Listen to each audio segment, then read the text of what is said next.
G'day guys, and welcome to another YouTube video. Today we're taking a look at two things: the business idea, a key business idea that comes to you in a light bulb moment. We're also going to take a look at competition and how that's relevant to your business. What's the business idea?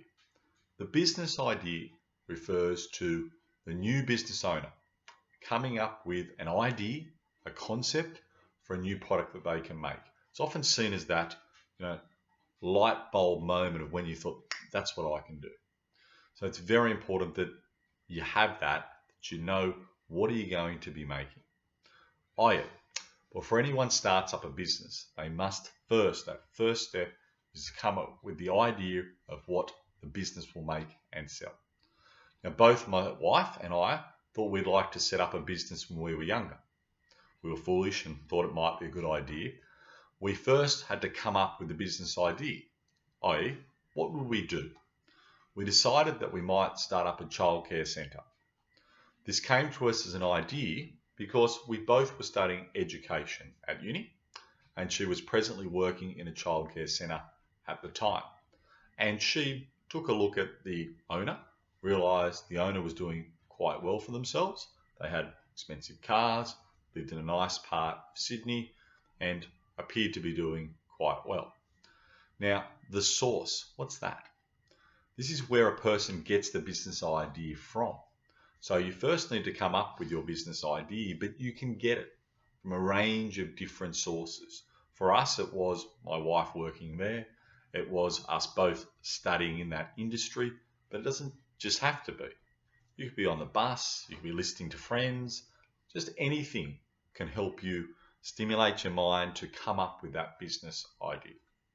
Now, some inspiration for ideas can be generated by listening to people, particularly for ideas on goods and services people want, but things that you know aren't available at the moment.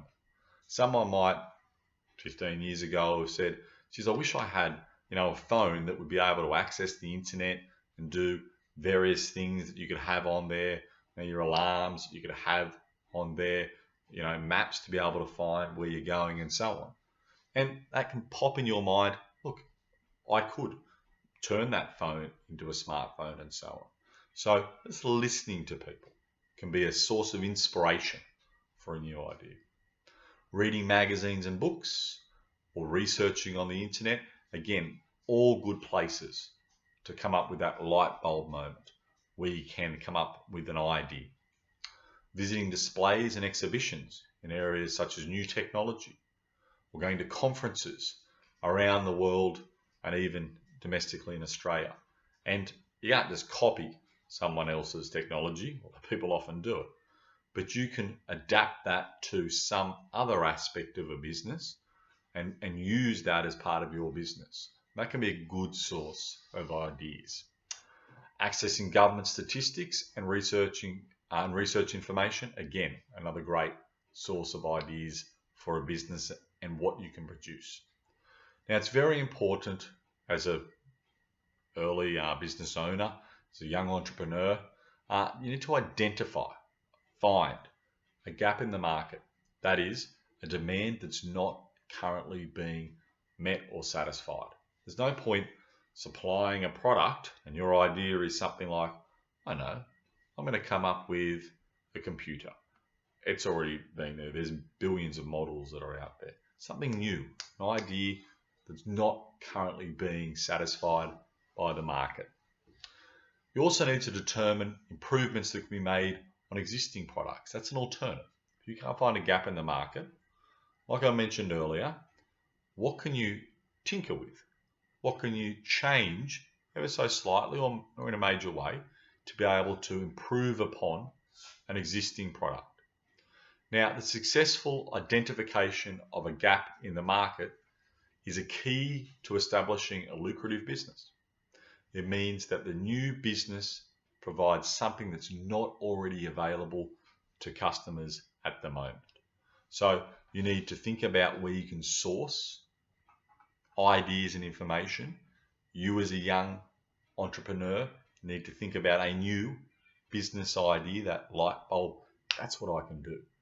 and you can find it by looking at what there is a gap in the market for, or tinkering with an existing product. All right, the next dot point is competition. This is vital. What is competition? Competition refers to other business owners operating in the same market as yourself.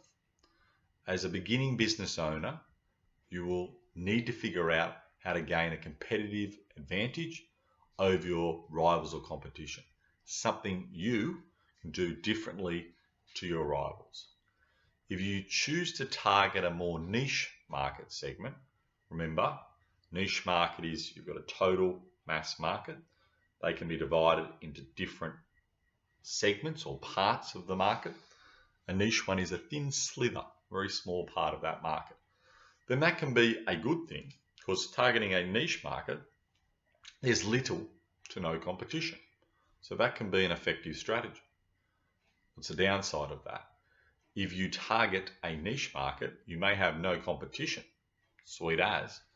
The downside is there's a reason that there's no competition, because there's virtually limited to no customers at all. So you have to weigh up, do I try and come up with an obscure product that there is no competition there for at the moment? This is how competition ties into the business idea.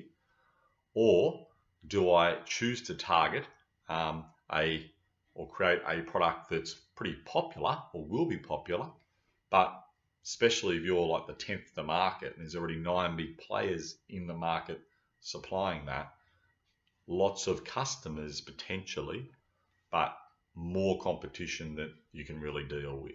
So you've got to weigh these things up with your business idea. Think about the competition and find the right balance between having no competition because there's virtually no customers and having heaps of potential customers, but having almost an infinite amount of competitors. It's in between you're looking for with your business concept, your business idea. Now, some strategies a business can use to deal with many competitors include cost of production and differentiation of goods and services. There's 2 main ways you can compete against your rivals.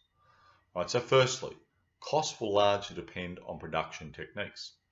The business can produce a good or service at the lowest possible cost and thus sell at the lowest price and gain a good market share from that.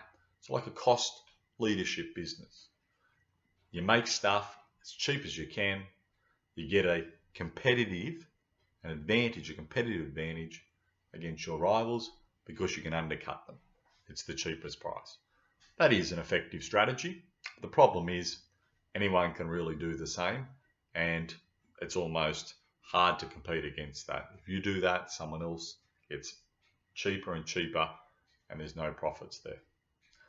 The second way to be able to gain a competitive advantage with your product is to differentiate, distinguish your product based on better quality goods and or services. If you can do something that is better than your rivals, whether it be the same type of good but excellent customer service, then you're likely to be able to have a good chance of succeeding. If you are able to make a better quality product than your rivals, then you can differentiate as well based on quality, and that can be a successful strategy. All right, guys, thanks again for listening, and see you next time.